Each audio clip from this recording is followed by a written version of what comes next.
Hello everyone, welcome to my new academy channel. हमने एक session में कंप्लीट किया प्रिंसिपल ऑफ इनहेरिटेंस तक का जो चैप्टर है, वहाँ तक का जितनी भी डायग्राम है, जितनी भी प्रोसेसेस है, कंप्लीट किया है। आज मैं दूसरा वीडियो बना रही हूँ जिसमें मैं पूरा कंप्लीट करूँगी जो बाकी के 12 के चैप्टर है उनको विद डायग्राम्स। चलिए स्टार्ट करते हैं। जो पहला हमारा डायग्राम है पॉलीन्यूक्लियोटाइड चेन का, चैप्टर का नाम है मॉलिक्यूलर बेसिस ऑफ इनहेरिटेंस। ठीक है, इसमें क्या दिया गया है कि ढेर सारे न्यूक्लियोटाइड क्या है, जुड़े हुए हैं। आप पहले जानते हैं कि न्यूक्लियोटाइड क्या होते हैं। ठीक है, उससे पहले हम जानते हैं कि न्यूक्लियोसाइड्स क्या होते हैं।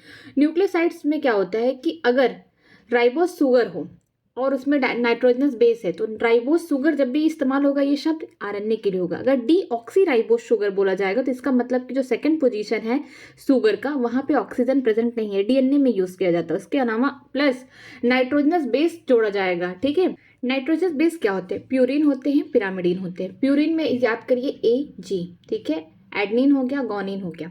इसके अलावा पिरामिडिन में क्या होते हैं? उनमें होते हैं साइटोसिन, थाइमिन, और ये थाइमिन जो होता है आरएनए में नहीं प्रेजेंट होता, उसके जगह क्या होते हैं? यूरेसिल प्रेजेंट होते हैं। ठीक है, ये नाइट्रोजनस बेस हो गया। जो न्यूक्लियोसाइड होते हैं उसमें क्या प्रेजेंट होता है? उसमें राइबोस शुगर प्रेजेंट होगा प्लस नाइट्रोजनस बेस हो गया। ठीक है, ये प्रेजेंट होगा।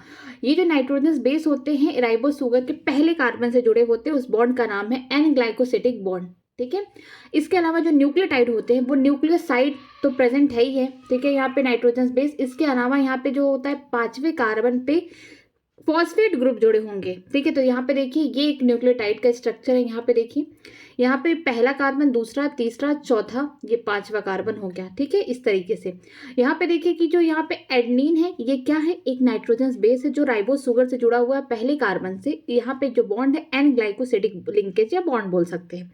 तीसरे कार्बन को देखिए ध्यान से कि एक दूसरा न्यूक्लियोटाइड यहाँ पे जुड़ा हुआ है। मीन्स तीसरे कार्बन से और 5वें कार्बन के दूसरे न्यूक्लियोटाइड में फॉस्फेट के साथ क्या होता है? बॉन्ड इस तरीके से बनते हुए ढेर सारे पॉलीन्यूक्लियोटाइड चेन बन जाते हैं। यहाँ पे देखिए जो 5वां कार्बन है इससे कौन जुड़ा है? फॉस्फेट ग्रुप जुड़ा हुआ है। ठीक है, यहाँ पे जो बॉन्ड होगा या फिर हम बोल सकते हैं लिंकेज जिसे बोलते हैं फॉस्फोएस्टर लिंकेज। ठीक है, अगर इस तरीके से स्ट्रक्चर बन जाए, मिस की अगर 2 स्ट्रैंड बन जाए, एक इधर एक इधर, ठीक है, यहाँ पे बोलते हैं डबल स्टैंडर्ड पॉलीन्यूक्लियोटाइड चेन हो गया। पहले कार्बन पे तो यहाँ पे जुड़ा ही है नाइट्रोजन बेस, यहाँ पे भी ये पहला कार्बन है इसका। ठीक है, यहाँ पे क्या हो गया? 2, हम बोल सकते हैं 2 नाइट्रोजन बेस के बीच में क्या होता है? हाइड्रोजन बॉन्डिंग बनती है। जैसे कि एडनिन जो है डबल बॉन्ड बनाता है थाइमिन के साथ, 2 हाइड्रोजन बॉन्ड। ठीक है, साइटोसिन हो गया, इसके साथ गोनिन के साथ बनाता है। इस तरीके से यहाँ पे 3 ट्रिपल बॉन्ड बनते हैं हाइड्रोजन के। ठीक है, तो यहाँ पे देखिए एडनिन और थाइमिन के बीच में 2 हाइड्रोजन बॉन्ड है। ये कहाँ होंगे? पहले कार्बन पे जुड़े होंगे राइबोस शुगर के। यहाँ पे एन ग्लाइकोसिडिक लिंकेज है। फिर इसके बाद यहाँ तीसरा है जो 5वां है फॉस्फेट हो गया। यहाँ पे आगे इस तरीके से उसका चेन बनता गया। अब यहाँ पे देखिए कि जो अभी इसको किससे जोड़ेंगे, यहाँ पे देखिए ये इस तरीके से जुड़ा हुआ जो नाइट्रोजन बेस है इससे जुड़ा हुआ इसके नाइट्रोजन, मीन्स हाइड्रोजन बॉन्डिंग बन रही है। कि मीन्स कि हम जो डबल स्टैंडर्ड इस तरीके से हेलिकल स्ट्रक्चर देखते हैं डीएनए का, इसमें क्या होता है कि हाइड्रोजन बॉन्डिंग की वजह से 2 स्ट्रैंड अपने एक दूसरे के साथ क्या होते हैं? जुड़े होते हैं। मीन्स यहाँ पे देखिए नाइट्रोजन बेस एक दूसरे से जुड़ के हाइड्रोजन बॉन्डिंग बना रहे हैं। ठीक है, याद रखिएगा कि जो पॉलीन्यूक्लियोटाइड चेन इस तरीके से बनते हैं तो याद रखिए कि यहाँ का जो फॉस्फेट से एक बॉन्ड जो जाके जुड़ता है किससे? जो राइबोस शुगर के तीसरे कार्बन से, वहां पे बॉन्ड, तो यहाँ का जो बॉन्ड होगा उसको बोलते हैं फॉस्फोएस्टर बॉन्ड। ठीक है, इस तरीके से ढेर सारे जुड़ गए तो इसको बोलते हैं फॉस्फोडाइस्टर लिंकेज। अब आगे देखते हैं, आगे जो इस तरीके का स्ट्रैंड दिया है डबल स्टैंडर्ड या फिर बोल सकते हैं डीएनए डबल हेलिकल मॉडल है ये।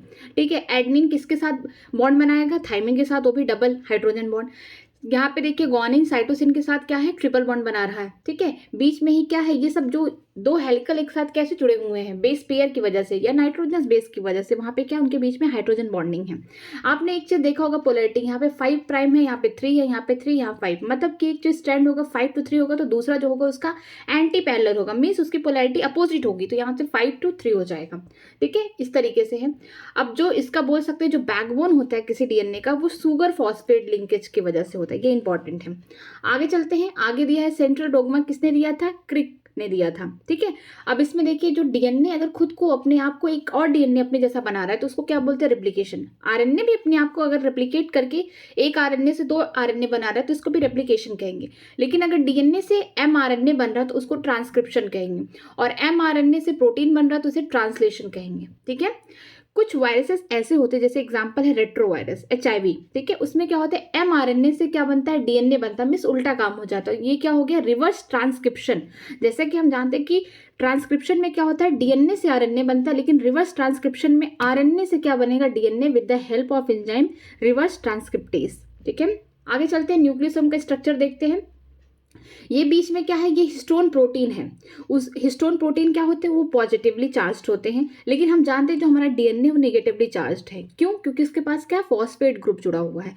तो यहाँ पे जो प्रोटीन है उसके ऊपर क्या होती है, रैपिंग हो जाती है किसका, DNA का, ठीक है। इस तरीके से रैपिंग हो जाएगी।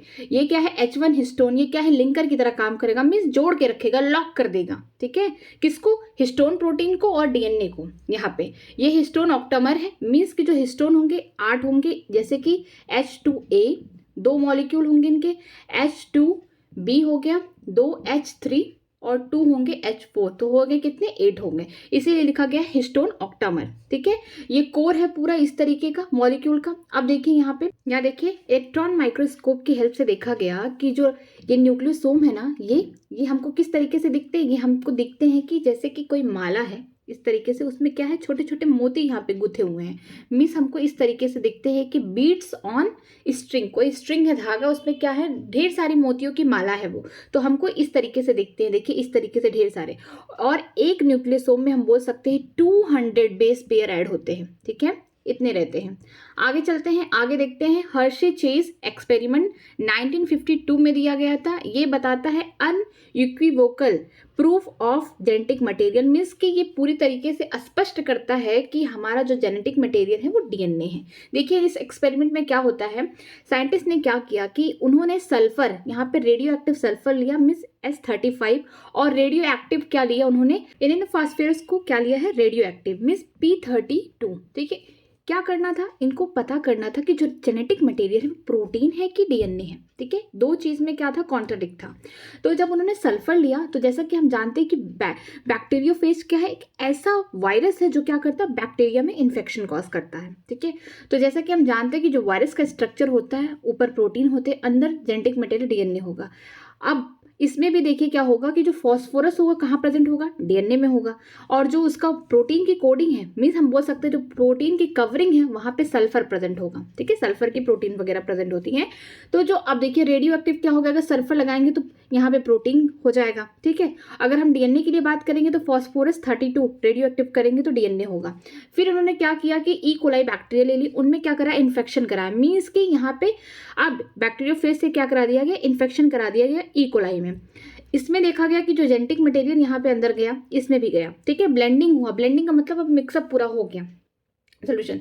इसके बाद सेंट्रीफिकेशन में क्या होगा कि वो जो बैक्टीरिया जिसमें जो है रेडियो एक्टिव मॉलिक्यूल हम बोल सकते हैं, या फिर हम बोल सकते हैं जो उन्होंने रेडियो एक्टिव लेवल किया था DNA का, जिस बैक्टीरिया में है वो क्या है, भारी है, नीचे है, और जो ऊपर जो उसका हम बोल सकते हैं कि सुपरटेंडेंट जो है वो क्या है, हल्का है। हल्का इसलिए है क्योंकि जो रेडियो एक्टिव मॉलिक्यूल है वो भारी है, तो उसमें जो DNA जिसमें गया है, ठीक है, DNA इसमें गया है, तो इन्होंने देखा कि जो ऊपर वाला पार्ट है, मान लीजिए इस तरह की वेसल है, यहाँ पे इनका ई कोलाई है बैक्टीरिया जिसमें इन्फेक्शन होंगे, ऊपर क्या होंगे, ऊपर वो वाले पार्ट होंगे जिनको इन्होंने इन्फेक्ट नहीं किया है, ठीक है, कुछ तो ऊपर है।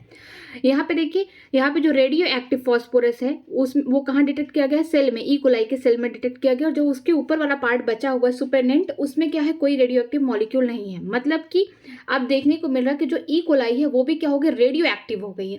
लेकिन दूसरे वाले में देखा गया कि इस वाले में देखिए कि जो रेडियो एक्टिव डिटेक्टेड कहाँ गया, ऊपर डिटेक्ट किया गया, और नीचे जो ई कोलाई है उसमें नहीं किया गया, ठीक है। क्यों, यहाँ पे ये पता लगाया गया कि जो रेडियो एक्टिव फॉस्फोरस है, मीन्स DNA जो है, यही क्या है, जेनेटिक मटेरियल है।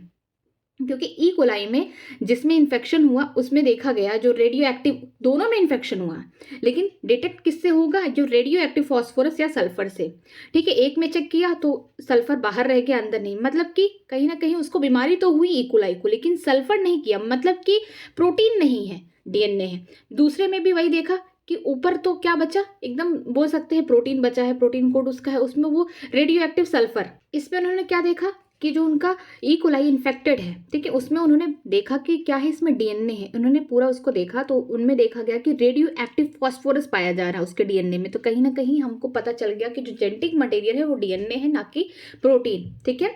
अब आगे चलते हैं, Watson Crick model for the semi conservative DNA replication. ठीक है, सेमी कंजर्वेटिव जो डीएनए रेप्लिकेशन किसने दिया था मॉडल, वॉटसन एंड क्रिक ने दिया था। कि मतलब क्या होता है, एक डीएनए स्ट्रैंड इस तरीके हेलिकल स्ट्रैंड है, इसका स्ट्रैंड क्या है, आगे चल के क्या बनाएगा, अपने से ही यहाँ पे दो डीएनए बना देगा। मतलब कि दोनों ही जो स्ट्रैंड है, ठीक है, वो आगे चल के किस तरीके से काम करेंगे, टेम्पलेट की तरह काम करेंगे, या फिर बोल सकते हैं पेरेंटल डीएनए की तरह काम करेंगे, जिससे क्या होंगे, दो और उनके स्ट्रैंड से डीएनए बन जाएंगे। मीन्स कि एक यहाँ पे इस तरीके से है, मान लीजिए पेरेंटल यहाँ पे ब्रेक हुआ, तो यहाँ पे जो एक होगा इसके साथ और दूसरा वो बना लेगा अपने जैसा कॉम्प्लीमेंट्री, यहाँ पे एक दूसरा स्ट्रैंड बना लेगा, और दूसरे स्ट्रैंड जो है इस ये वाला ये इधर बना लिया।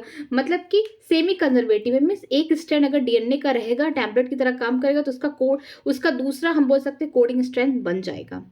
अब आगे देखते हैं, मेल्सन एंड स्टार्क एक्सपेरिमेंट, इन्होंने क्या किया था कि प्रूफ किया था, एक्सपेरिमेंट किया था कि ये जो सेमी कंजर्वेटिव मेथड है ये सच है कि नहीं। अब देखिए उन्होंने क्या किया, उन्होंने यहाँ पे नाइट्रोजन 15 का मतलब है यहाँ पे हैवी आइसोटोप नाइट्रोजन, या रेडियो एक्टिव नहीं, हैवी आइसोटोप लिया है। ठीक है, यहाँ पे उन्होंने डीएनए लिया है 15, किस में काम कर रहे हैं, इकोलाई बैक्टीरिया में काम कर रहे हैं। 20 मिनट में देखा कि उनका जो डीएनए है वो आगे चल के रेप्लिकेट करके 2 डीएनए बन गया। मीन्स यहाँ पे 15 उसको क्या किया है, हैवी आइसोटोप से मीन्स रंग दिया है। ठीक है, यहाँ पे देखिए 50 नाइट्रोजन, यहाँ पे आगे चल के 20 मिनट पे क्या हुआ कि एक स्ट्रैंड इस तरीके से था 15 वाला, तो उसके साथ दूसरा जो कॉम्प्लीमेंट्री बना वो क्या था, 14 वाला था, मिस लाइड स्ट्रैंड था। एक 15 वाला था, उसके साथ क्या बना, 14 वाला बन गया। मिस यहाँ पे हाइब्रिड देखने को मिल गया। ठीक है, 100%।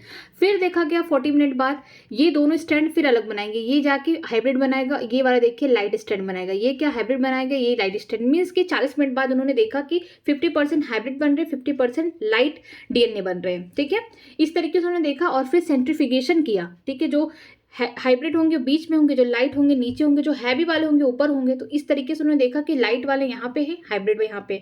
इन्होंने मतलब प्रूफ करके ये बताया कि जो डीएनए है, जो ये वाला मॉडल जो है वॉटसन क्रिक का, जो कह रहे हैं कि एक डीएनए से क्या होता है, 2 डीएनए बन सकते हैं। मीन्स डीएनए क्या है, सेमी कंजर्वेटिव मेथड फॉलो करता है। मीन्स अपने ही एक स्टैंड से अपना दूसरा स्टैंड खुद बना लेता है। तो इन्होंने एक्सपेरिमेंट करके इसको प्रूफ किया था। ठीक है, अब आगे चलते हैं, आगे है रेप्लिकेटिंग फ्रॉग। इसमें देखते हैं इसमें क्या होता है कि जो डीएनए है आगे किस तरीके से रेप्लिकेशन कर रहा है। यहाँ पे 3 प्राइम टू 5 प्राइम है, इसको बोलते हैं सिंथेसिस, कंटिन्यूअस सिंथेसिस हो रहा है। तो इसका जो अपोजिट होगा 5 to 3 होगा। ठीक है, ये होगा 5 to 3, यहाँ इसका अपोजिट 5 to 3। मीन्स कि जो हम बोल सकते हैं जो स्टैंड बनेगा ना 5 to 3 बनेगा। इधर तो कंटिन्यूअसली बन रहा, बट यहाँ पे छोटा छोटा बन रहा है, इसको बोलते हैं ओजिकुराई फ्रैगमेंट। ये छोटा छोटा क्यों बन रहा है, अब इसका रीजन जानेंगे। इसको बोलते हैं हम लोग लीडिंग स्ट्रैंड, और इसको बोलते हैं लैगिंग स्ट्रैंड। ठीक है, यहाँ पे क्या हो रहा है, लैग हो रहा है। एक पेरेंटल डीएनए से क्या बन रहा है, यहाँ पे सेमी कंजर्वेटिव टेक्निक अपनाई जा रही, जिससे क्या बन सके, 2 डीएनए बन सकेंगे। ये देखिए एक डीएनए रहा होगा, तो अब इसका एक स्ट्रैंड किस तरीके काम कर रहा है, टेम्पलेट की तरह काम कर रहा है। तो इससे क्या होंगे, 2 डीएनए की फॉर्मेशन होगी, एक इधर बन जाएगा, एक इधर बन जाएगा। लेकिन जो 5 to 3 होगा इसी तरीके से सिंथेसिस होगा। ऐसा नहीं है यहाँ पे 5 था तो यहाँ से 3 to 5 स्टार्ट कर दे, नहीं, एक ही तरफ से क्या होगी, कोडिंग होगी, 5 to 3 होगा। इधर जो होंगे छोटे छोटे फ्रैगमेंट होंगे, इनको एक बोल सकते हैं एंजाइम लाइगेज, डीएनए लाइगेज से जोड़ दिया जाएगा, तो ये फ्रैगमेंट फिर से पूरा बन जाएंगे। कंटिन्यूअस स्ट्रैंड है, ये डिसकंटिन्यूअस स्ट्रैंड है। ठीक है, आगे चलते हैं, यहाँ पे ट्रांसक्रिप्शन यूनिट दिया गया है। ट्रांसक्रिप्शन में क्या होता है कि डीएनए से आरएनए बनता है। ठीक है, ये डीएनए का स्ट्रैंड है। मान लीजिए ये देखिए 5 to 3 और 5 to 3 नीचे बना, ये जो है टेम्पलेट है, नीचे वाला कोडिंग स्ट्रैंड है। जैसे कि हम जानते हैं कि ट्रांसक्रिप्शन में क्या होता है, डीएनए से आरएनए बनते हैं। ठीक है, हम ये भी जानते हैं कि जो डीएनए उसके पास 2 टेम्पलेट है, मतलब कि वो 2 चीजें बना सकता है। लेकिन ऐसा नहीं है, ट्रांसक्रिप्शन में क्या होता है कि एक ही टेम्पलेट से एक ही डीएनए की सिंथेसिस होती है। अगर इससे भी डीएनए बन जाए, इससे बन जाए, तो डीएनए क्या होगा, एक दूसरे का कॉम्प्लीमेंट्री हो जाएगा, और ये अपने में ही क्या, ये भी हाइड्रोजन बॉन्डिंग बना लेंगे, जिससे क्या होगा, जो आगे का प्रोसेस होगा ट्रांसलेशन नहीं हो पाएगा। ठीक है, ये स्टॉप हो जाएगा, आगे प्रोटीन ही नहीं बन पाएगी बॉडी में। इसीलिए जो हम बोल सकते हैं टेम्पलेट है, यहाँ यहीं पे क्या बनता है, डीएनए, इसके कॉम्प्लीमेंट्री क्या होता है, डीएनए। बस याद रखने की बात यह है कि थायमिन की जगह इसमें यूरेसिल रहेगा। ठीक है, बाकी कोडिंग स्ट्रैंड से अब इसमें देखिए रेफरेंस कैसे लिया जाता है। कोडिंग स्ट्रैंड जो होता है 5 प्राइम to 3 प्राइम होता है। जो कोडिंग स्ट्रैंड देख के हम बता सकते हैं प्रमोटर किधर है। हमेशा याद रखिए 5, तो प्रमोटर कहाँ होगा, 5 एंड पे। इसको नहीं देखना है टेम्पलेट का, हमको कोडिंग स्ट्रैंड का अगर 5 प्राइम है तो वहाँ पे जो टेम्पलेट होगा, टेम्पलेट स्ट्रैंड होगा, वहाँ पे क्या होगा, प्रमोटर होगा, और 3 पे क्या होगा, 3 प्राइम पे टर्मिनेटर होगा। किससे देखना है हमको? कोडिंग स्ट्रैंड से देखना है।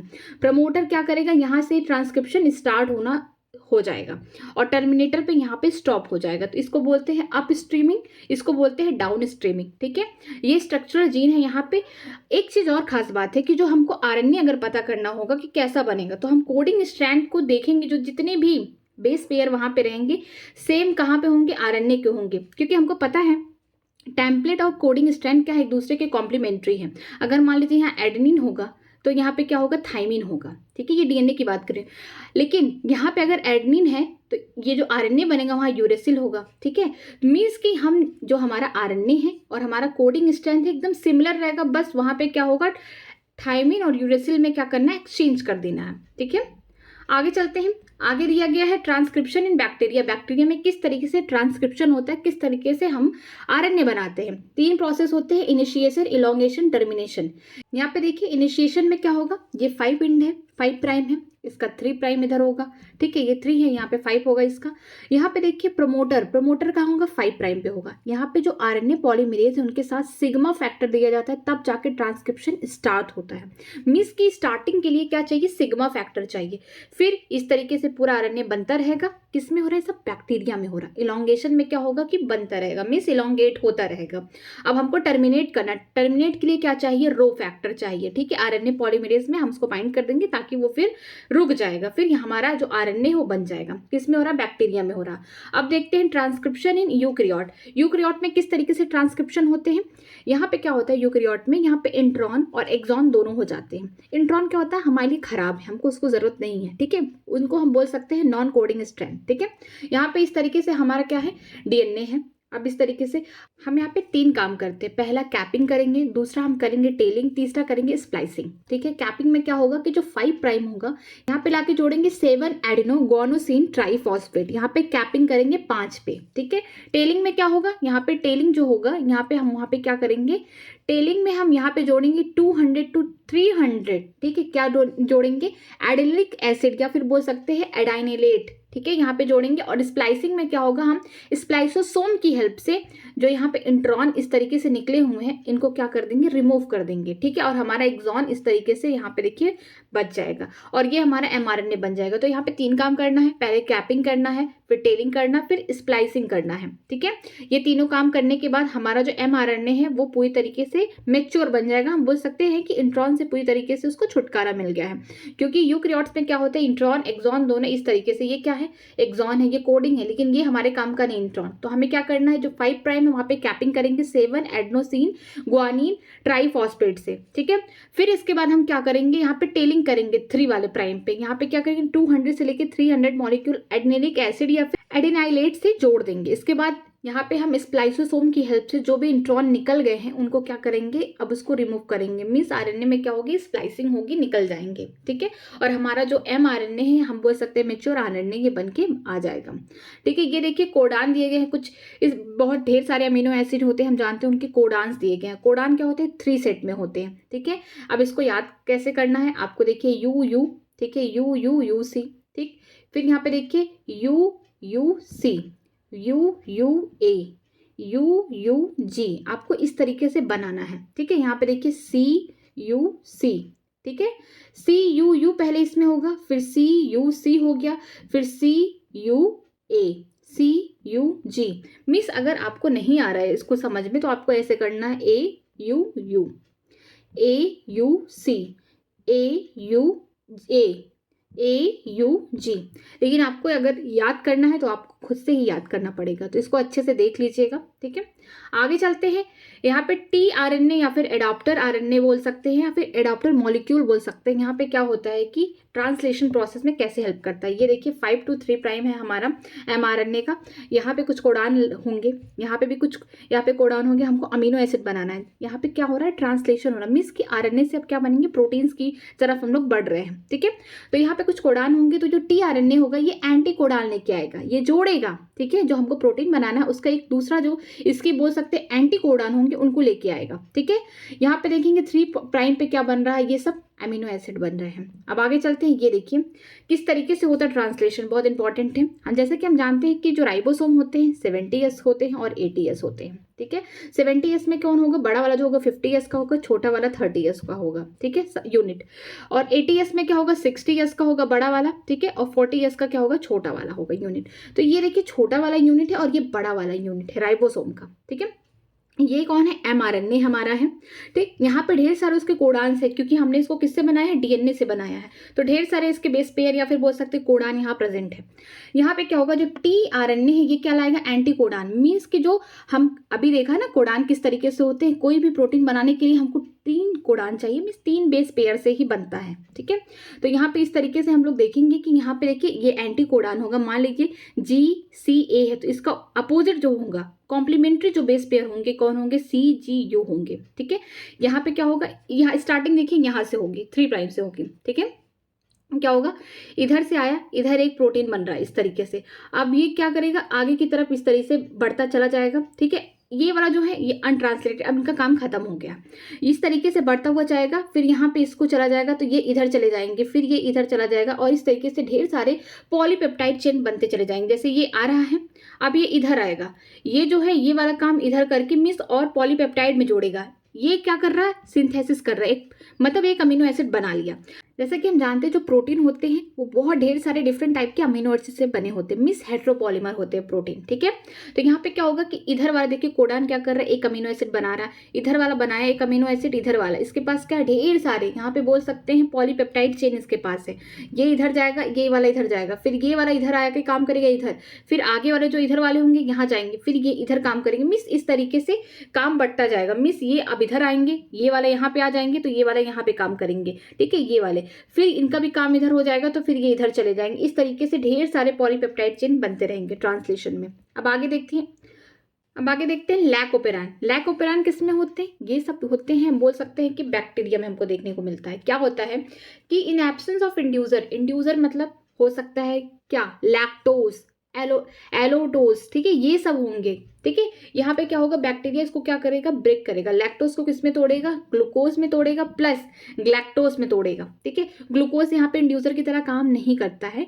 मेन जो इंड्यूसर होता है वो कौन होते हैं, एक तो होंगे आपके लैक्टोज होंगे, ग्लूकोज नहीं होंगे, और एक होंगे एलोक्टोज होंगे। ठीक है, अब देखिए यहाँ पे इंड्यूसर अगर एब्सेंस इंड्यूसर नहीं प्रेजेंट है, मीन्स कि हम बोल सकते हैं कि सराउंडिंग में सेल में क्या नहीं प्रेजेंट है, यहाँ पे प्रेजेंट नहीं है लैक्टोज। तो क्या होगा, इसको याद कर लीजिए, ट्रिक है पीपोजया, PIPOZYA। ठीक है, आई से क्या होता है, इनहिबिटर हो गए। ठीक है, पी से प्रमोटर हो गए, ओ से क्या बोलेंगे, ऑपरेटर बोलेंगे, जेड जो होता है इससे क्या बनता है, बीटा ग्लैक्टोसाइडेज, वाई से क्या होगा, परमिएज हो गया, ए से क्या होंगे, ट्रांस एसिटिलेज। ठीक है, यहाँ पे क्या होगा, ये जो होगा रिप्रेसर प्रोटीन बनाएगा mRNA। अगर सराउंडिंग में बोल सकते हैं इंड्यूसर नहीं प्रेजेंट है तो ये क्या करेगा, रिप्रेसर प्रोटीन जाके किससे बाइंड कर जाएगा, जाके जुड़ जाएगा ऑपरेटर से, और क्या करेगा कि RNA पॉलीमरेज को क्या करेगा, प्रिवेंट कर देगा, जिसकी वजह से ट्रांसक्रिप्शन रुक जाएगा। ठीक है, यहाँ पे यही लिखा है कि repressor bind to the operator region and prevent the RNA polymerase from the transcribing the operon. ठीक है, ये जो रिप्रेसर प्रोटीन है ये जाके किससे बाइंड कर जाएगी, ऑपरेटर पे, तभी बाइंड करेगी जब सराउंडिंग में बोल सकते हैं इंड्यूसर प्रेजेंट नहीं है, जिसकी वजह से आगे जो होगा ट्रांसक्रिप्शन वो रुक जाएगा, यहाँ पे ट्रांसक्रिप्शन नहीं हो पाएगा। अब देखिए यहाँ पे क्या हुआ, सराउंडिंग में इंड्यूसर प्रेजेंट है, मीन्स कि यहाँ पे लैक्टोज प्रेजेंट है, तो ये जो रिप्रेसर प्रोटीन हमेशा ये ऑन रहेगा, इसको ये स्विच ऑन रहेगा, हमेशा ये बनाता रहेगा। ठीक है, लेकिन इस बार क्या होगा, जब इंड्यूसर प्रेजेंट होगा तो जो ये रिप्रेसर प्रोटीन उसने बनाया है, मीन्स mRNA बना है, उससे क्या करेगा, बाइंड कर जाएगा, मीन्स उसको रोक देगा। जब इसको रोक देगा तो आगे ऑपरेटर से बाइंड नहीं कर पाएगा, नहीं बाइंड कर पाएगा तो जेड जो होते हैं इनको बोलते हैं बीटा ग्लैक्टोसाइडेज, वाई को बोलते हैं परमिएज, इसको बोलते हैं ए को ट्रांस एसिटिलेज। ये क्या करेंगे, आगे चल के ये पूरा ट्रांसलेशन करा देंगे, मीन्स mRNA बन जाएगा। ठीक है, ये परमिलिटी कराते हैं किसका, लैक्टोज का। लैक्टोज प्रेजेंट होता है बस कम अमाउंट में प्रेजेंट होता है सेल में। जो बीटा ग्लैक्टोसाइडेज होते हैं ये क्या करते हैं, ये लैक्टोज को तोड़ने में हेल्प करते हैं, किसमें, ग्लूकोज और ग्लैक्टोज में। ठीक है, और इस तरीके से यहाँ पे mRNA बन गया, मीन्स ट्रांसक्रिप्शन यहाँ पे सक्सेसफुल हो गया, इंड्यूसर के प्रेजेंट में ही होगा ये। अब आगे देखिए DNA फिंगरप्रिंटिंग। ठीक है, किस तरीके से हम पता लगा सकते हैं कि ये जो ऑर्गेनिज्म है मतलब कि हम डीएनए से पता लगा सकते हैं कि अगर किसी का मर्डर हुआ है उससे हम पता लगा सकते हैं कि कौन उसको मारा है, मर्डर कौन है।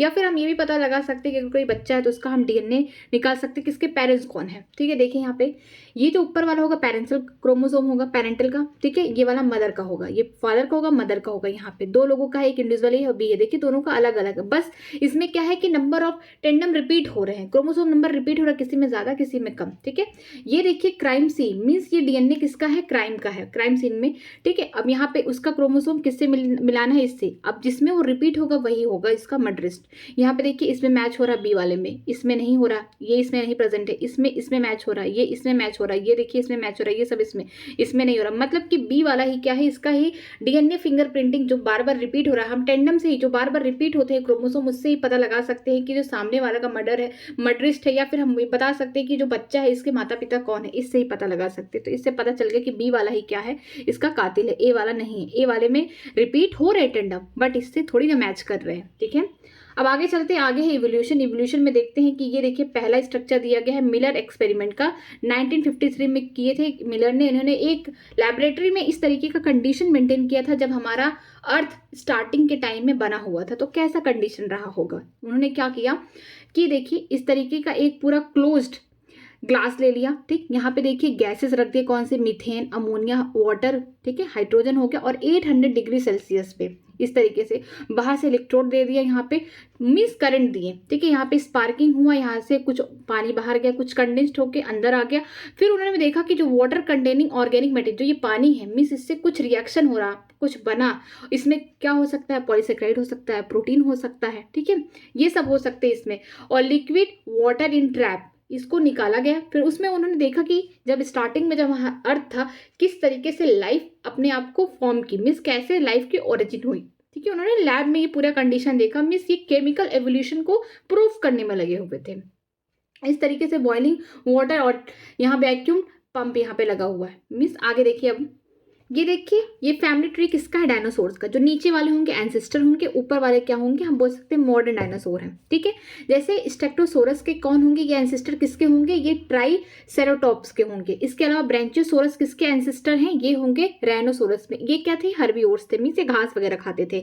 लेकिन जो टेरोसोरस है ये क्या है, कार्निवोर्स है। ये देखिए आर्कियोपेट्रॉक्स एक ऐसा ऑर्गेनिज्म है जिसके पास पूरा फीदर है, मतलब कि हम बोल सकते हैं उसके पास पंख है, विंग्स है, लेकिन इसकी जो बॉडी है बहुत रफ है। मीन्स कि ये रेप्टाइल को भी शो कर रहा है और साथ में बर्ड्स, एप्स को भी शो कर रहा है। ठीक है, जो आर्कियोपेट्रिक्स है ये किसके एंसेस्टर, क्रोकोडाइल के हैं और टेरोडॉन्स के हैं। अब आगे चलते हैं, आगे देखिए कुछ स्ट्रक्चर दिए गए हैं। Example of homologous organ, plant और एनिमल। होमोलॉगस ऑर्गन का मतलब क्या है, ओरिजिन सेम है बट डिफरेंट फंक्शन है। ठीक है, मीन्स कि कन्वर्जेंट नहीं, ये डाइवर्जेंट इवोल्यूशन है। अब देखिए कंफ्यूजन होता होगा इसमें।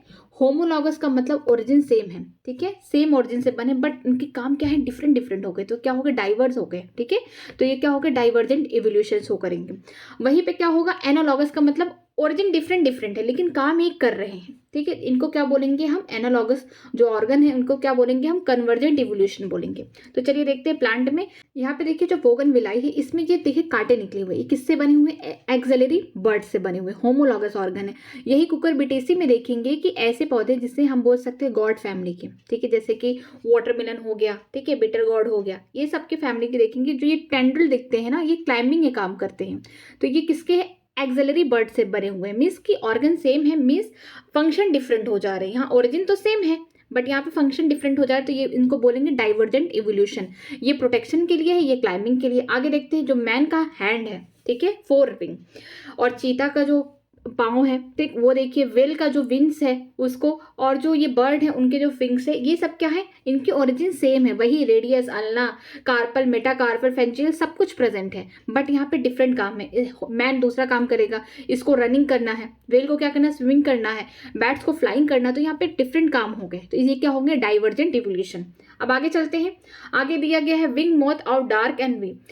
अब देखिए यहाँ पे क्या हुआ था 1920s में, ठीक है, 1920s, और एक दिया है 1850s। 1850s के टाइम क्या हुआ था कि उस समय इन्वायरमेंट साफ था, मीन्स कि वहाँ पे इंडस्ट्री वगैरह नहीं बनी। जब इंडस्ट्रीज नहीं बनी थी तो लाइकेन क्या कर रहे थे, ट्री पे ग्रो कर रहे थे। जब लाइकेन ग्रो करेंगे व्हाइट कलर का, तो वहाँ पे जो व्हाइट कलर की मोथ होंगी वो छिप जाएंगी, तो उनको प्रेडेटर नहीं पाएंगे। लेकिन ये जो ब्लैक वाली होंगे इजिली डिटेक्ट कर लेंगे। तो उस समय क्या था कि रेशियो ये देखने को मिल रहा था कि व्हाइट मोथ ज़्यादा थी एज कम्पेयर टू डार्क। लेकिन जब इंडस्ट्रीज वगैरह बन गई 1920s में, ठीक है, खूब इंडस्ट्रियलाइजेशन हो गया, तो एक खास बात ये होती है लाइकेन की कि जहाँ पे एयर पॉल्यूशन होता है ना, वहाँ पे वो ग्रो ही नहीं करते हैं। तो अब एयर पोल्यूशन भी बढ़ गया, जिसकी वजह से जो ट्री के ट्रंक थे वहाँ पे क्या थे, लाइकेन जो ग्रो कर रहे थे इंडस्ट्रियलाइजेशन के बाद ग्रो करना बंद हो गए। जब बंद हो गए तो इनको जो व्हाइट मोथ थी इनको फायदा नहीं हुआ। इनको जो बोल सकते हैं इनके जो प्रेडेटर थे इनको इजिली फाइंड कर ले रहे थे। लेकिन जो डार्क वाले थे, जब ट्रंक वगैरह ढेर सारा काला हो गया, मीन्स धुआं वगैरह से सब काला हो गया, तो ये ब्लैक वाले छिप जा रहे थे। तो इनका जो बोल सकते हैं इनकी पॉपुलेशन कम हो गई। ठीक है, इंडस्ट्रियलाइजेशन के पहले पॉपुलेशन ज्यादा थी, बाद में कम हो गई, मीन्स रिवर्स हो गया रेशियो, खत्म नहीं हुए हैं, बस कम हो गए थे। ठीक है, आगे देखते हैं। गैलापागोस आइलैंड में देखा गया, डार्विन ने ढेर सारे मिस ऐसे बर्ड्स देखे जिनकी जो बीक है, चोंच है, वो डिफरेंट वैरायटी की, एक ही हैबिटेट पे उन्होंने देखा कि इतने डिफरेंट टाइप की वैरायटीज के दिखे। क्यों? क्योंकि कुछ सीड खाती थी, कुछ फ्रूट खाती थी, कुछ मान लीजिए इंसेक्ट्स खाती थी, जिसकी वजह से जो उनकी पीक है, चोंच जो है वो अलग है। ठीक है, बीक। आगे चलते हैं। आगे दिया एडॉप्टिक रेडिएशन ऑफ मोर्सोफिला ऑफ ऑस्ट्रेलियन। यहाँ पे ढेर सारे एडॉप्टिक मीन्स एक ही ऑस्ट्रेलिया पे बात की गई है कि इनकी क्या है, ओरिजिन सेम है बट डिफरेंट डिफरेंट काम कर रहे हैं। ठीक है, ये सारे स्ट्रक्चर हैं, इनको आप अच्छे से देख लीजिएगा। आगे देखते हैं प्लासेंटल मैमल एंड ऑस्ट्रेलियन मार्सोफिला। अब इनमें क्या है, कंपेरिजन देखने को मिलेगा। ठीक है, जो प्लासेंटल मैमल होंगे और ऑस्ट्रेलियन मार्सोफिला, ये दोनों ही कहाँ, ऑस्ट्रेलिया पे, मगर अलग अलग रीजन पे है। ठीक है, इसमें देखने को मिला कि इनकी तो ओरिजिन सेम होंगी अपने में, इनकी भी अपने में होंगी। जब सेम ओरिजिन होगी तो क्या होंगे, इनके काम अलग अलग हैं, तो ये क्या हो जाएंगे, डाइवर्जेंट इवोल्यूशन। ये भी अपने में क्या दिखाएंगे, डाइवर्जेंट इवोल्यूशन। लेकिन जब दोनों को कंपेयर किया जाएगा, फंक्शन मिलने लगेंगे, ओरिजिन डिफरेंट है तो क्या, लेकिन फंक्शन मिलने लगेंगे। मीन्स हम प्लासेंटल मैमल और ऑस्ट्रेलियन मार्सोफिला की बात करें, ये क्या होगा, कन्वर्जेंट इवोल्यूशन शो करेंगे। जैसे मोल है तो इसका मार्सोफिलस मोल हो गया, एंट ईटर हो गया, इसको नम्बेट या फिर ईटर कहते हैं। Mouse, मार्सोफिला mouse. लेमू, इसको बोलते हैं स्पॉटेड कस्कस। ठीक है, फ्लाइंग स्क्वेरल है या फिर इसको बोलेंगे फ्लाइंग फेरेंजियल हो गया। बॉम्ब कैट हो गया, टस्मेनिया कैट, टाइगर कैट हो गया, वोल्फ हो गया, टस्मेनिया कैट। मीन्स कि आपको यहाँ पे कंपेरिजन देखना पड़ेगा और ये भी याद रहना चाहिए कि प्लासेंटल मैमल का नाम क्या है, ऑस्ट्रेलियन मार्सोफिला के क्या नाम है। दोनों एक साथ अगर मिल जाएंगे तो क्या हो जाएंगे, कन्वर्जेंट एवोल्यूशन हो जाएंगे। लेकिन अगर इनकी इनके खुद के मैमल में देखें तो ये डाइवर्जेंट एवोल्यूशन होंगे। आगे चलते हैं। आगे दिया गया है, यहाँ पे आपको 3 तरह के ग्राफ दिए जाएंगे कि नेचुरल सिलेक्शन द्वारा, डार्विन जो कहते थे कि नेचर में अगर किसी भी तरह का क्या हो जाए, चेंज हो जाए। ठीक है, हम बोल सकते हैं कि हार्डी विनबर्ग प्रिंसिपल की जो फ्रीक्वेंसी है 1 से क्या हो जाए, चेंज हो जाए। ठीक है, मीन्स इन्वायरमेंट में कुछ चेंजेस आए। तो इसमें देखिए कुछ 3 तरीके के ग्राफ बनेंगे, एक होगा स्टेबलाइजिंग, दूसरा होगा डायरेक्शनल, तीसरा होगा डिस्टरप्टिंग। ठीक है, ये इंडिविजुअल ऑफ, यहाँ पे नंबर ऑफ इंडिविजुअल क्या है, फिनोटिपिक कैरेक्टर लिए गए हैं। यहाँ पे जो बीच में इस तरीके के देखा मीन्स कि कुछ लोग टॉल होंगे, कुछ लोग मीडियम साइज के होंगे, कुछ लोग डार्क होंगे। ठीक है, अगर जो ग्राफ एकदम नैरो पीक में बना रहा है, ठीक है, पीक कहाँ दिखा रहा है, नैरो एंड हायर दिखा रहा है, इसका मतलब कि जो हमने कैरेक्टर लिया, फिनोटिप कैरेक्टर लिया, वो क्या है, मीडियम पे है। मीन्स कि दोनों के बीच में ना ज्यादा कोई टॉल है उस पॉपुलेशन में, ना कोई ज्यादा डॉर्फ है, मीडियम हाइट के हैं। ठीक है, इसको हम स्टेबलाइजिंग कहते हैं। पीक शिफ्ट टू 1 डायरेक्शन, अगर पीक एक डायरेक्शन में हो गया, मीन्स कि एक पॉपुलेशन में डार्फ ज्यादा है एज कंपेयर टू टॉल और मीडियम साइज के लोग, तो एक साइज में हो जाएगा, शिफ्ट हो जाएगा। ठीक है, 2 peak form means 2 peak form है। मान लीजिए टाल भी बहुत ज्यादा है, मान लीजिए एक पॉपुलेशन है, ठीक है, उसमें 1000 लोग हैं, जिसमें से 200 जो होंगे टॉल होंगे, बाकी के 400 डॉर्फ है, 400 मीडियम साइज के। तो जो ग्राफ होगा इस तरीके से होगा, मीन्स जो बराबर होंगे 2 हाई पीक पे रहेंगे, जो कम होगा वो नीचे रहेगा। तो यहाँ पे क्या होगा, डिस्ट्रप्टिव हमें ग्राफ देखने को मिलेगा। अगर एक ज्यादा हो गया, ठीक है, जो अगर पॉपुलेशन में एक ही कैरेक्टर ज्यादा है तो वहां पे क्या आपको देखने को मिलेगा, स्टेबलाइजिंग। ठीक है, अगर एक ज्यादा है और बाकी सब कम है तो वहां पे पीक एक डायरेक्शन में शिफ्ट हो जाएगा। अगर 2 कैरेक्टर सेम है और बीच वाला कम है तो हम इसको बोल सकते हैं 2 पीक फॉर्म। ठीक, डिस्ट्रप्टिव। अब आगे देखिए इस तरीके से यहाँ पे ज्योग्राफिकल पीरियड्स बने हुए हैं। मान लीजिए पैलोजोइक एरा है, मेसोजोइक एरा है, सिनोजोइक एरा है। इसमें देखिए कौन कौन से, सिल्यूरियन हो गए, डिवोरियन हो गए, कार्बोनिफेरस हो गया, परमियन हो गया। ठीक है, मेसोजोइक में क्या हो गया, टेरेसिक हो गया, जुरेसिक हो गया, क्रस्टेशियन हो गया। ठीक, और सिनोजोइक में क्या होगा, टर्शरी कोऑर्डिनेटरी होंगे। इनमें देखिए किन की फॉर्मेशन हुई, कब कौन बना। इंपॉर्टेंट ये है, इंपॉर्टेंट ये देखिए, जैसे कि क्लोरोफाइट्स हो गए एंसेस्टर, ट्राइकोफाइट्स हो गए, राइनोटाइप हो गए, सिलोफाइटॉन हो गए। इनमें से देखिए कि जो सिनो बोल सकते हैं सिल्यूरियन में या फिर पैलोजोइक एरा में कौन बना, जोस्ट्रोफाइलम बना, ठीक है। परमियंस में कौन बना, ये सब पीरियड्स है, ये जो है एरा है, ठीक है। यहाँ पे देखिए परमियंस में कौन बना, ये बने, ठीक है। जुरेसिक में कौन आया, यहाँ पे देखिए हर्बेरियस, लाइकोप्स आए, फर्न आए, कॉनिफर आए, साइकेड्स आए। मीन्स आपको ये पूरा याद करना पड़ेगा टेबल। अब आगे की तरफ चलते हैं। यहाँ पे देखिए इस तरीके के देखिए पहले रेप्टाइल थे जो पूरी तरीके से खत्म हो गए। इनके जो ये एंसेस्टर थे किनके थे, देखिए सौरोपसिडा थे और आगे चल के लिजर्ड बने, ठीक है। ये देखिए पूरी फैमिली है, ब्रांच फैमिली। इनके फिर कौन आए, ये एंसेस्टर क्रोकोडाइल इस तरीके से आए, टर्टल लिजर्ड। यहाँ पे देखिए पेलिकोसोरस ये खत्म हो चुके हैं लेकिन ये मैमल के एंसेस्टर हैं, ठीक है। थीको हम बोल सकते हैं थीकोडॉन, इनके पास डिफरेंट टाइप के क्या आ गए, टीथ आए, दांत आए, ठीक है। ये खत्म हो गए लेकिन ये किसके एंसेस्टर हैं, क्रोकोडाइल्स के हैं, ठीक है, डायनासोर्स के हैं, इसके अलावा मैमल्स के भी हैं, ठीक है। इस तरीके से आपको याद करना पड़ेगा। अब आगे देखिए ये थोड़ा सा आप बोल सकते हैं चिंपैंजी और ह्यूमन का थोड़ा सा यहाँ पे किया गया है कि स्कल या बोल सकते हैं फेस को कंपेयर किया गया है कि देखिए ये क्या है, कंपेरिजन हो गया है ह्यूमन का किसके साथ, यहाँ पे बेबी चिंपैंजी, जो बेबी चिंपैंजी ह्यूमन की तरह उसका फेस लगता है, एडल्ट, ठीक है। और यहाँ पे देखिए यहाँ पे जो एडल्ट है ये वाला, ये जो एडल्ट चिंपैंजी ये थोड़ा डिफरेंट है ह्यूमन से। तो इस तरीके से यहाँ पे क्या किया गया है, कंपेयर किया गया है। ये इंपॉर्टेंट नहीं है बट एक बार देख लीजिएगा। आगे चलते हैं ह्यूमन हेल्थ एंड डिसीज में, देखते हैं कि ये जो लाइफ साइकिल ये बहुत इंपॉर्टेंट मलेरिया की है, प्लाज्मोडियम की है। अब यहाँ पे देखिए क्या होता है, जो फीमेल एनोफिलीज होती है ये क्या करती है, वेक्टर का काम करती है। इनसे कोई मलेरिया वलेरिया नहीं होता है। इनके पास स्पोरोजोइट पाए जाते हैं। अब इनके पास पाए भी नहीं जाते, ये प्लाज्मोडियम होता है स्पोरोजोइट, जो क्या करती है, किसी को क्या करेंगी, बाइट करेंगी तो अगर उनके गट में स्पोरोजोइट बना है तो चला जाएगा। मीन जो सैलिवरी ग्लैंड है वहाँ पे स्टोर होता है, बनता तो गट में स्टोर हो जाता है, कहाँ, सैलिवरी ग्लैंड में। किसी को बाइट की तो उसके बॉडी में चला गया। अब देखिए बाइट कर दी, चला गया, तो क्या करेंगे, आधे से 1 घंटे के अंदर में क्या होगा, जो स्पोरोजोइट होंगे इन्फेक्शियस फॉर्म होंगे, किसका, मलेरिया कॉजिंग करने का या प्लाज्मोडियम का। ये जाएंगे लीवर सेल के पास, वहां पे एसेक्सुअली प्रोडक्शन करेंगे, अपने आप को बढ़ाएंगे, फिर ब्लास्ट कर जाएंगे। फिर जाएंगे आरबीसी सेल के पास, जहां पे खुद को क्या करेंगे कि एसेक्सुअली रिप्रोड्यूस करेंगे, बढ़ाते रहेंगे क्योंकि पैरासाइट है। इनका काम क्या है, किसी होस्ट के बॉडी में जाके खुद को अपने आप को बढ़ाना, ठीक है। एसेक्सुअली प्रोडक्शन हो रहा है। आपको 3 से 4 दिन, जिसको मलेरिया होता है उसको 3 से 4 दिन में क्या होता है, बहुत हाई फीवर, चिल्स आता है, उसको हम क्या बोलते हैं, हीमोज्वाइन। किसकी वजह से हो रहा है, वो हीमोज्वाइन की वजह से हो रहा है। जब आरबीसी रप्चर होते हैं तो उनमें से एक टॉक्सिन केमिकल निकलता है जिसको हीमोज्वाइन कहते हैं, जिसकी वजह से 3 से 4 दिन में वही रिकरिंग फीवर होना स्टार्ट हो जाता है। जो आरबीसी है इसी के अंदर सेक्सुअल स्टेज या फिर बोल सकते हैं गैमेटोसाइट बनते हैं, ठीक है। जब नेक्स्ट टाइम फीमेल एनोफिलीज आएंगी फिर से बाइट करेंगी उस इंसान को, फिर क्या होगा, यही गैमेटोसाइट लेके चली जाएंगी, ठीक है। ये ऐसे सेल होते हैं जो गैमेट्स बनाते हैं। अब गैमेट कहाँ बनेगा, फीमेल एनोफिलीज की बॉडी में बनेगा। वो मिल के थ्रू ले ली हमारा ब्लड, ठीक है, लेकिन उनमें क्या चले गए हैं, गैमेटोसाइट चले गए हैं, किसके, प्लाज्मोडियम के। अब जो फर्टिलाइजेशन और फर्दर डेवलपमेंट जो होता है, ये बोल सकते हैं हम प्लाज्मोडियम के, ये कहाँ होते हैं, फीमेल के एनोफिलीज के गट में, फीमेल एनोफिलीज के गट में होते हैं, याद रहना चाहिए, मॉस्किटो में। पूरी तरीके से डेवलपमेंट हो गया। जब वो गट से कहाँ चले आएंगे, स्पोरोजोइट, यहाँ पे आके सब इकट्ठा हो जाएंगे, मीन्स की कलेक्टेड फॉर्म में बन जाएंगे स्पोरोजोइट। यही मेच्योर इन्फेक्टिव स्टेज होते हैं स्पोरोजोइट, जो क्या करते हैं, गट से आ जाते हैं, कहाँ, सैलिवरी ग्लैंड में स्टोर हो जाते हैं। जब नेक्स्ट टाइम फिर से आएगी फीमेल एनोफिलीज किसी को बाइट करने, तो फिर यही स्पोरोजोइट छोड़ देगी और फिर से यही सारी साइकिल बनती रहेगी। तो हमने यहाँ पे देखा कि जो लाइफ साइकिल है प्लाज्मोडियम की, प्लाज्मोडियम क्या होते हैं, एक हम बोल सकते हैं प्रोटोजोन है, ठीक है। ये क्या करते हैं, इनको 2 जगह, इनको 2 होस्ट की जरूरत होती है। जो ह्यूमन है, ह्यूमन की बॉडी में इनके क्या बने, गैमेटोसाइट बन रहे, ऐसे सेल बने जो क्या आगे चल के गैमेट बना है। लेकिन अगर ये फीमेल एनोफिलीज की बात करें, यहाँ पे गैमेट बनेंगे, फर्टिलाइजेशन होगा और ढेर सारे स्पोरोजोइट बन के उसके सैलिवरी ग्लैंड में स्टोर हो जाएंगे, तब जाके प्लाज्मोडियम की लाइफ साइकिल कंप्लीट होती है, ठीक है। आगे चलते हैं। ये देखिए इंसान है, इसका जो लोअर पार्ट है, इस देखिए कितना हाथी जैसा है। बीमारी का नाम भी यही एलिफेंटेसिस या फिर फिलरेसिस बोलते हैं, ठीक है।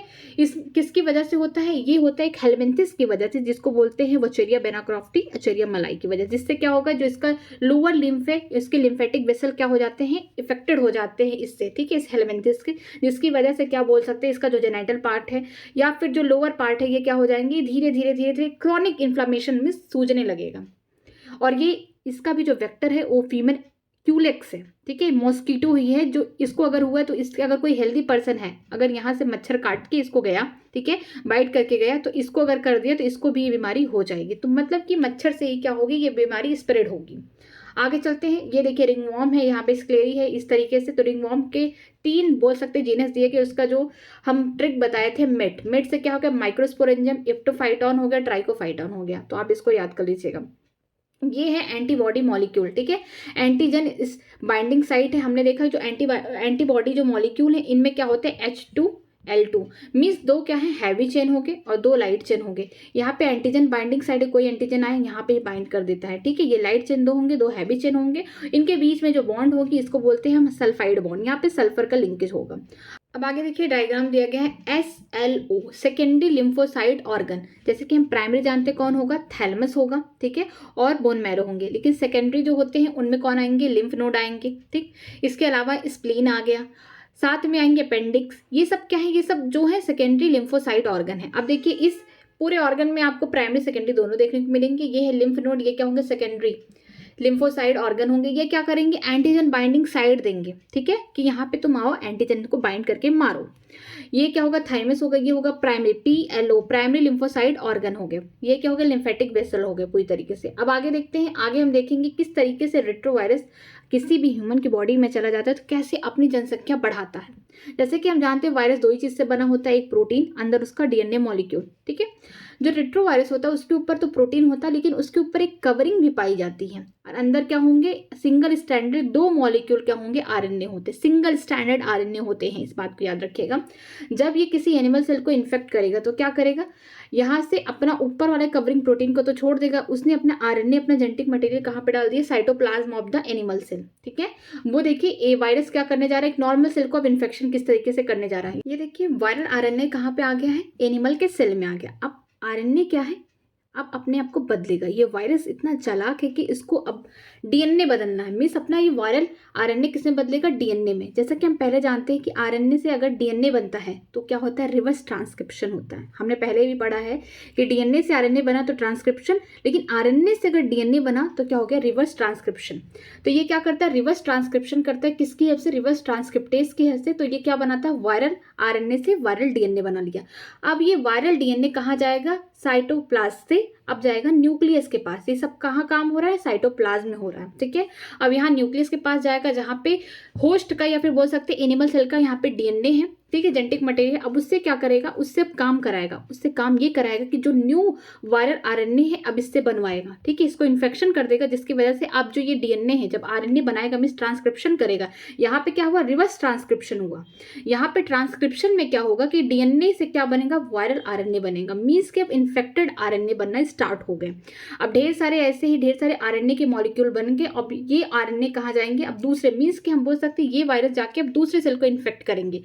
ये कौन है, ये मैक्रोफेज सेल है जो मरता नहीं है। हम बोल सकते हैं ये मैक्रोफेज को HIV की फैक्ट्री है। यहाँ पे ढेर सारे क्या हो रहे, वायरसेस बनना स्टार्ट हो गए। एक ही वायरस तो इंटर गया बॉडी में एक ही वायरस गया, लेकिन धीरे धीरे क्या होता है कि वायरस अपने आप को बनाते हैं, मीन्स अपनी पॉपुलेशन बढ़ाते स्टार्ट कर देते हैं। ये वायरस क्या करेगा, अंदर आया और वायरल DNA पहले बनाएगा, रिवर्स ट्रांसक्रिप्शन किया, फिर जाके इन्फेक्ट करेगा किसको, होस्ट के DNA को, उससे काम करा के क्या बनाएगा, वायरल RNA बनाएगा, मीन्स यहाँ होगा ट्रांसक्रिप्शन, ठीक है।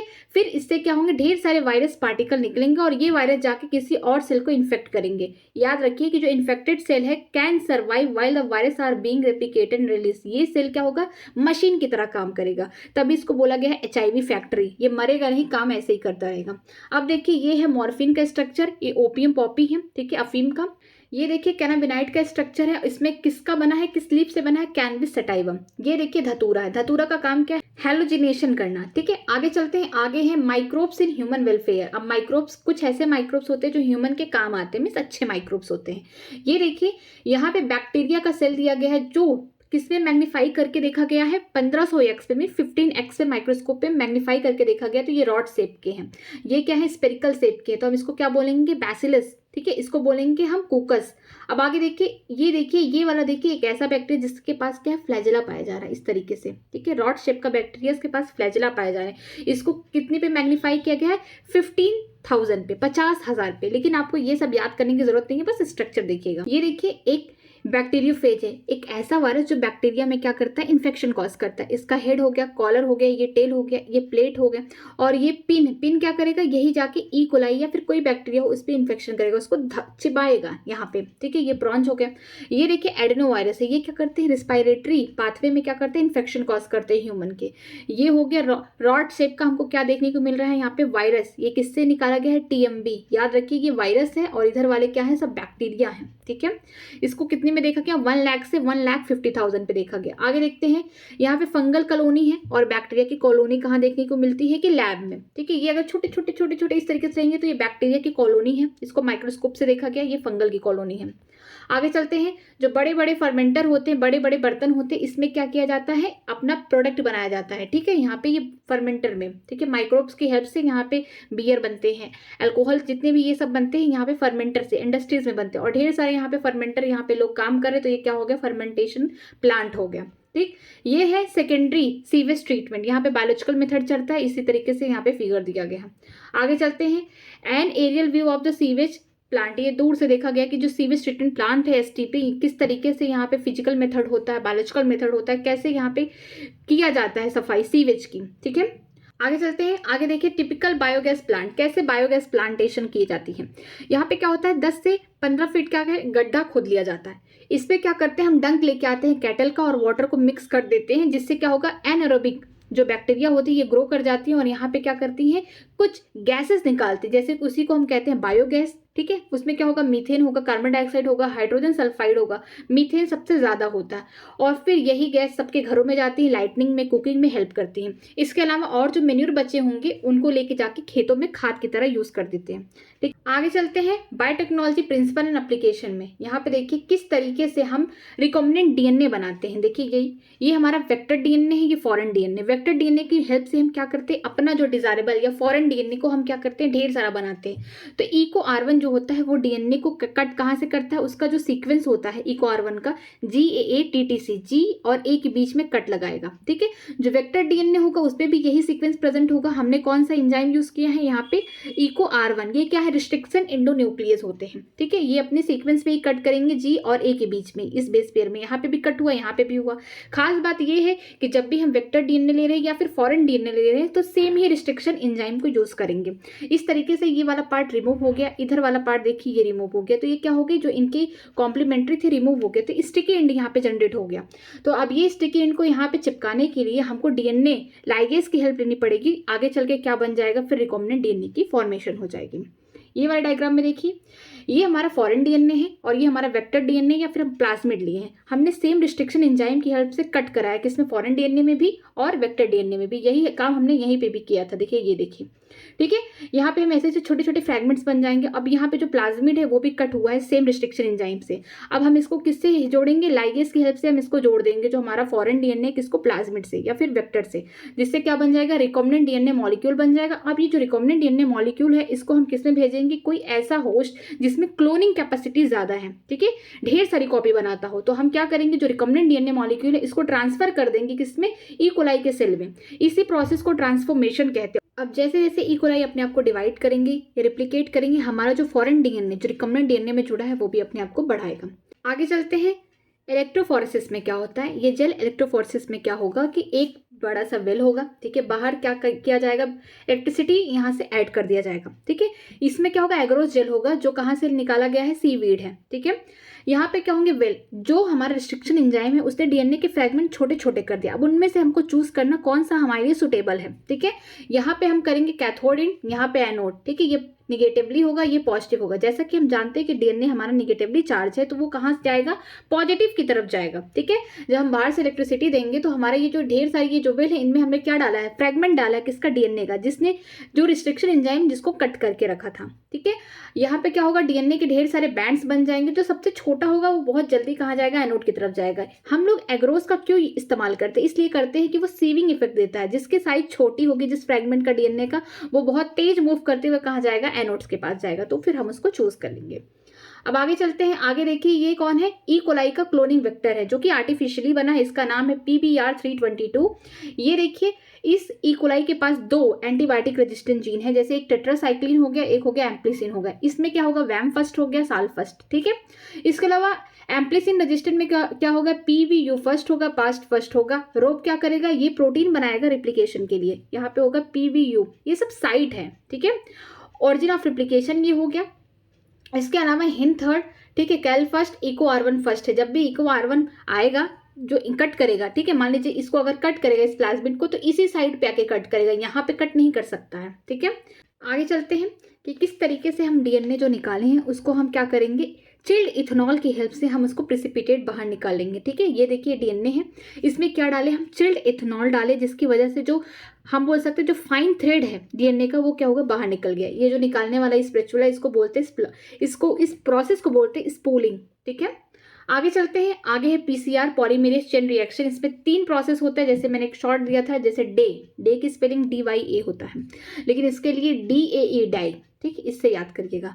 D for denature, A for ending, E for extension, ठीक है। डिनेचर में हमको लग रहा है कि DNA के स्ट्रैंड क्या होंगे, टूटेंगे, हीट दिया जा रहा है, जिसकी वजह से यहाँ पे DNA के स्ट्रैंड देखिए 2 सेगमेंट में हो गए, ठीक है, 2 स्ट्रैंड में हो गए। एंडिंग में क्या किया जाएगा कि प्राइमर यहाँ पे जो स्मॉल केमिकली ऑर्गेन्यूक्लियोटाइड ये क्या करते हैं, कॉम्प्लीमेंट्री बनाएंगे, ये बाहर से हम देते हैं प्राइमर, इसको ऐड करते हैं, ठीक है।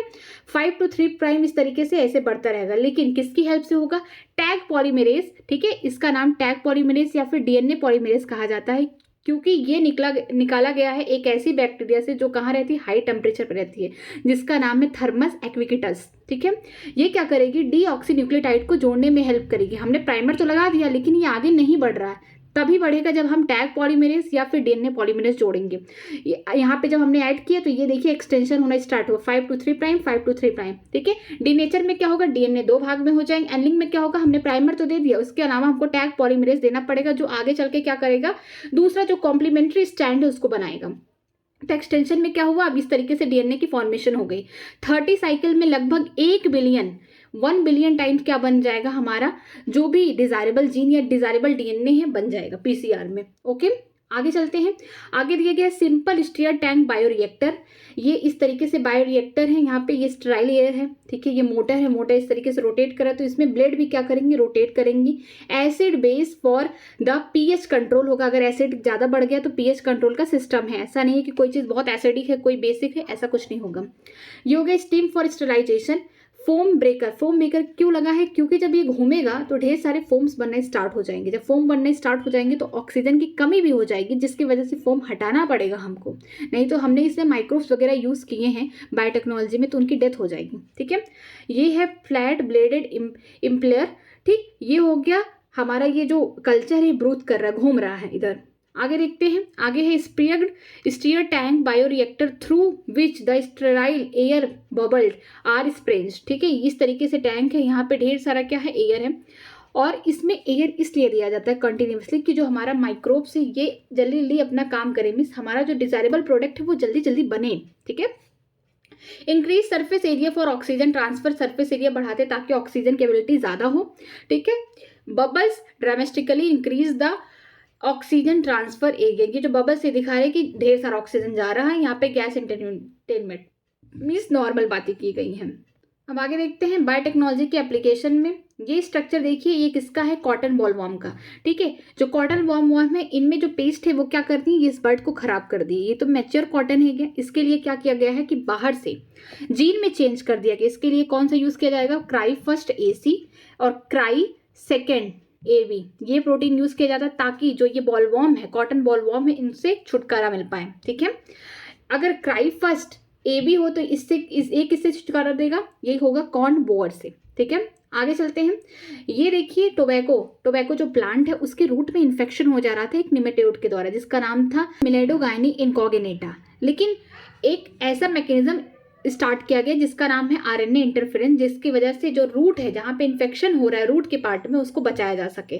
तो देखिए 5 दिन बाद क्या हुआ, इसको बचाया गया, ठीक। आगे चलते हैं, आगे स्ट्रक्चर दिया है maturation of the proinsulin to insulin, ठीक है। इंसुलिन का स्ट्रक्चर कैसे होता है, A हो गया, B हो गया, C तीनों चेन होते हैं, लेकिन जो C चेन होगा बीच में होगा, A और B के बीच में क्या होगा, डाइसल्फाइड लिंकेज होंगे। जब मैचुरेशन हो जाता है तो C वाला जो पेप्टाइड होगा वो फ्रीली बाहर निकल जाता है, उसका काम खत्म हो जाता है। A और B के बीच में क्या होगा, पेप्टाइड लिंकेज होंगे, ठीक है। आगे चलते हैं, आगे हम देखेंगे ऑर्गेनिज्म एंड पॉपुलेशन में expanding, stable, declining age pyramid है। ठीक है, एज पिरामिड में क्या होगा, चाहे मेल हो चाहे फीमेल हो, इनका रेशियो नहीं डिफाइंड है, बस हमको ये पता चलता है कि ये पॉपुलेशन बढ़ेगी कि घटेगी कि स्टेबलाइज रहेगी। जैसे प्री रिप्रोडक्टिव है, पोस्ट रिप्रोडक्टिव है। अगर प्री रिप्रोडक्टिव वाले ज़्यादा होंगे पोस्ट रिप्रोडक्टिव से तो एक्सपेंडिंग हो रहा है, मीन्स पॉपुलेशन बढ़ रहा है, इसका शेप जो होगा ट्रायंगुलर शेप पिरामिड होगा। ठीक है, अगर प्री रिप्रोडक्टिव और पोस्ट रिप्रोडक्टिव से ज़्यादा तो है लेकिन रिप्रोडक्टिव के बराबर है प्री रिप्रोडक्टिव, तो स्टेबलाइजिंग होगा, तो यही बेल शेप का यहाँ पे पिरामिड देखने को मिलेगा। ठीक है, अब देखिए यहाँ पे प्री रिप्रोडक्टिव कम है किससे, पोस्ट रिप्रोडक्टिव से, जिससे क्या होगा आगे पॉपुलेशन नहीं ज़्यादा बढ़ेगी, तो ये डिक्लाइनिंग है, ये इनमें होगा अनशेप या फिर बोल सकते हैं स्पेंडल शेप का पिरामिड देखने को मिलेगा। आगे चलते हैं, पॉपुलेशन डेंसिटी किस कारण से बढ़ सकती है, जैसे कि नेटलिटी बर्थ रेट ज़्यादा हो रहा है तो पॉपुलेशन डेंसिटी बढ़ेगी, इमाइग्रेशन कहीं और से लोग आ रहे हैं इनवर्ड, तो यहाँ पे पॉपुलेशन डेंसिटी बढ़ेगी। अब कम कैसे होगी, जैसे कि मोर्टेलिटी मीन्स डेथ रेट ज़्यादा है तो ये क्या हो जाएगा निगेटिव, कम लोग हो रहे हैं ना पॉपुलेशन से। इमाइग्रेशन की यहाँ से कुछ लोग शिफ्ट होकर कहीं और चले गए, इससे भी क्या होगा पॉपुलेशन डेंसिटी कम होगी।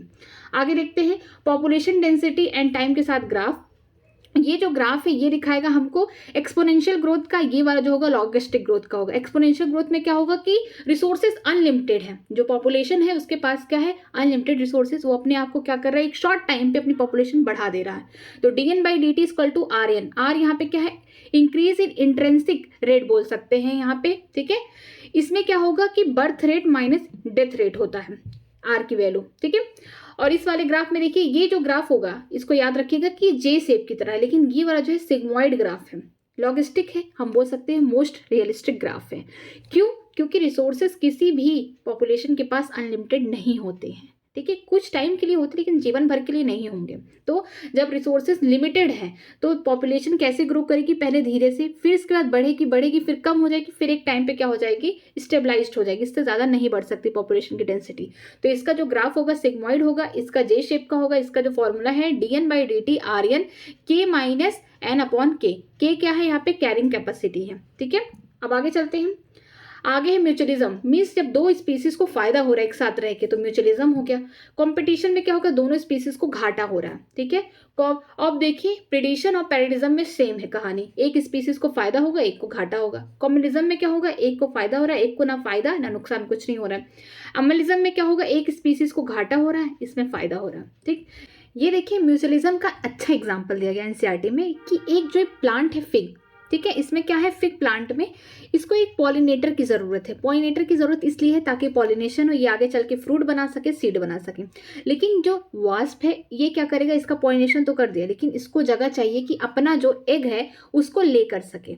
तो ये क्या करेगा, पॉलिनेशन तो कर दिया लेकिन जो ये फिग प्लांट है इसको क्या करेगा, अपनी जगह देगा। कहाँ पे देगा, ओवरी की जो लोक्यूल है, जो कैविटी, वहाँ पे जगह देगा ताकि जो वास्प है ये अपने एग दे सके। ठीक है, इसके अलावा एक काम ये और करता है कि जब फ्रूट बनता है साथ में सीड भी धीरे धीरे क्या करते हैं ग्रो करते हैं। तो जो लार्वा से जब बच्चे निकलेंगे, जो एग से जो बच्चे निकलेंगे उनको तो न्यूट्रिशन चाहिए ना, तो ये जो फिग प्लांट है अपना सीड कुछ उस लार्वा को देता है ताकि उसका क्या हो सके, डेवलपमेंट हो सके।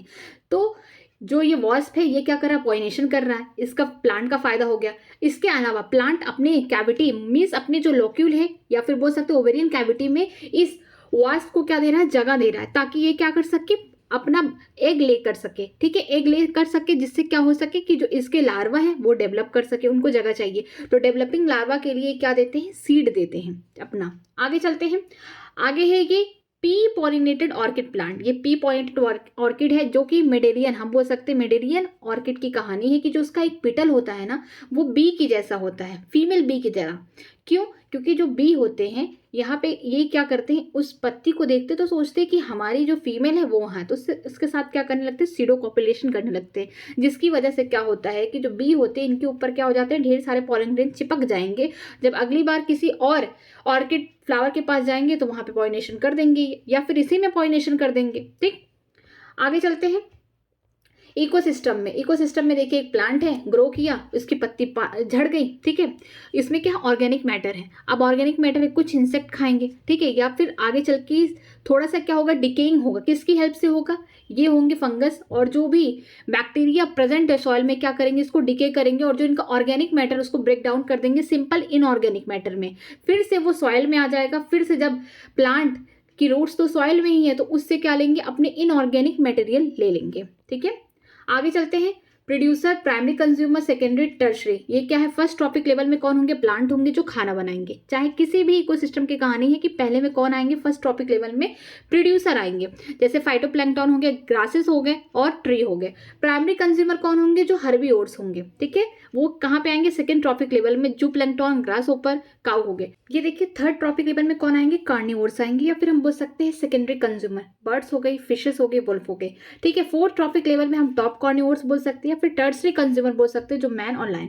सबसे खास बात यही रहेगी कि फर्स्ट ट्रॉपिक लेवल में हमेशा प्लांट आएंगे, सेकेंड ट्रॉपिक लेवल में हमेशा हर्बीवोर्स आएंगे। ठीक है, आगे चलते हैं कि किस तरीके से एनर्जी मिलती है सन से डिफरेंट ट्रॉपिक लेवल पे। देखिए यहाँ पे सन से गया हीट, कुछ चला गया, प्लांट ग्रो करेंगे। प्लांट अपना रिस्पायरेशन लॉस करने के बाद जो भी अपना ऑर्गेनिक मैटर बनाए हैं उनको कौन खाएगा, हर्बीवोर्स खाएंगे, जो सेकेंडरी ट्रॉपिक लेवल में है। ठीक है, प्राइमरी कंज्यूमर। फिर थर्ड ट्रॉपिक लेवल में जो है वो सेकेंडरी कंज्यूमर है, कार्निवोर्स खाएंगे। फिर फोर्थ ट्रॉपिक लेवल, इस तरीके से एनर्जी क्या होगा, फ्लो होता रहेगा। ठीक है, आगे चलते हैं, पिरामिड देखते हैं, pyramid of number in grassland ecosystem. ठीक है, हम ग्रासलैंड इकोसिस्टम में पिरामिड्स देख रहे हैं नंबर पे, तीन तरीके के देख सकते हैं, नंबर, बायोमास एंड एनर्जी। अब देखिए ग्रासलैंड में हम क्या देख रहे हैं, नंबर के हिसाब से पिरामिड।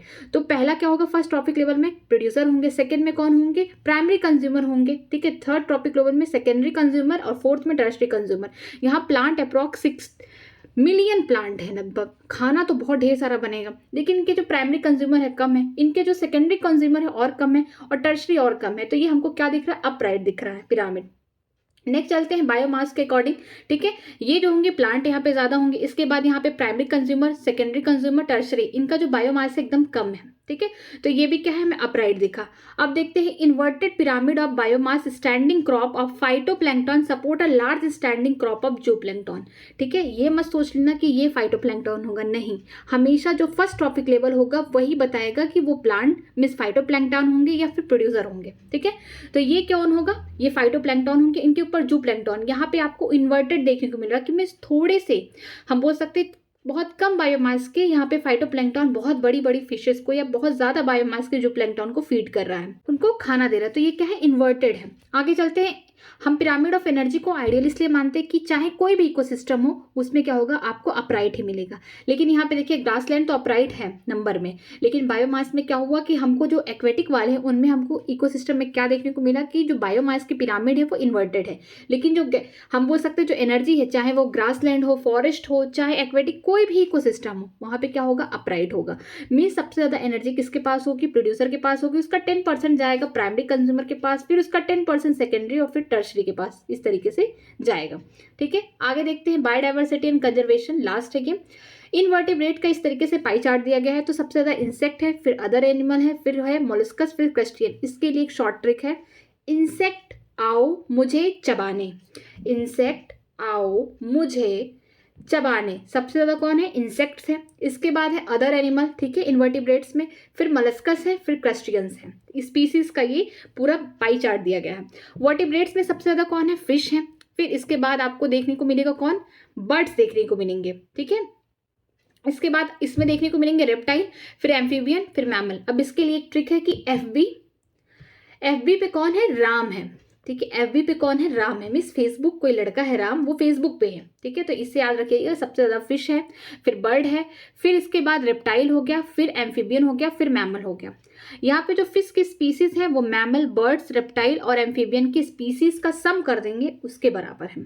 आगे देखते हैं प्लांट्स में सबसे ज्यादा एंजियोस्पर्म होंगे, फिर जाके फंजाई होंगे। लेकिन एनसीईआरटी में ये दिया है कि टोटल वर्ल्ड में फंजाई की जो स्पीसीज है वो ज्यादा है, किससे, अगर हम सम कर देंगे फिशेस का, मैमल का, एम्फीबियन और रेप्टाइल, इन चारों का अगर हम स्पीसीज का सम कर देंगे उससे ज्यादा फंजाई के हम बोल सकते हैं स्पीसीज पाए जाते हैं पूरे वर्ल्ड में। ठीक है, फिर इसके बाद एंजियोस्पर्म, फंजाई, इसके बाद एल्गी होंगे, फिर मॉसेस होंगे, फिर फर्न एंड एलिस होंगे एंड लाइकेन होंगे। एंड लास्ट क्या है, देखिए स्पीसीज रिचनेस और एरिया का एक ग्राफ दिया गया है। ठीक है, इसमें रिलेशन देखा गया है कि एक जर्मन के हम बोल सकते हैं नेचुरलिस्ट थे और जियोग्राफर थे जिनका नाम था अलेक्जेंडर वॉन बोल्ट। उन्होंने क्या किया कि फॉरेस्ट में गए साउथ अमेरिका की, वो जिस तरीके से एरिया में बढ़ते जा रहे थे उनको स्पीसीज की डाइवर्सिटी ज़्यादा देखने को मिली, लेकिन अप टू लिमिट, एक लिमिट थी। ऐसा नहीं है कि पूरा फॉरेस्ट घूम लिए तो उनको बहुत ज़्यादा देखने को मिली कुछ जगह तक।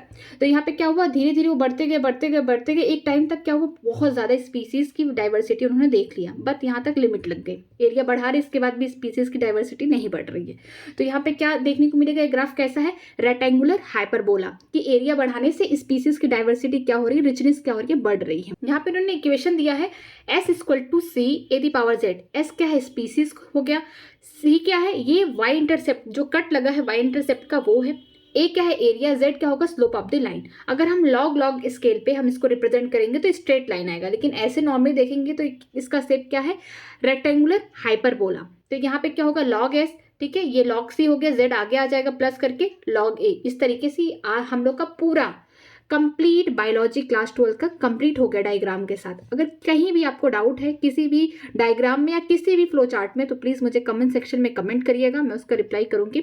इसका पीपीटी आपको मेरे टेलीग्राम चैनल पे मिल जाएगा। मेरा टेलीग्राम चैनल ज्वाइन करने के लिए वीडियो के डिस्क्रिप्शन बॉक्स में लिंक दिया गया, आप वहां से ज्वाइन कर सकते हैं। आपको ये पीपीटी वहां मिल जाएगी, नहीं तो आपके पास एनसीईआरटी बुक है, आप उससे पढ़िए। वीडियो अच्छी लगे तो प्लीज़ लाइक करिएगा, चैनल को सब्सक्राइब करिएगा, हो सके अपने फ्रेंड्स को भी शेयर करिएगा। Thank you very much. आज की क्लास अगर अच्छी लगे तो please like and subscribe my channel new academy, और मेरा टेलीग्राम का लिंक डिस्क्रिप्शन बॉक्स में है, तो आप वहाँ पे जाके ज्वाइन कर सकते हैं, और जितने भी ये PDF हैं, शॉर्ट नोट्स हैं, वहाँ पे आपको मिलेंगे। Thank you.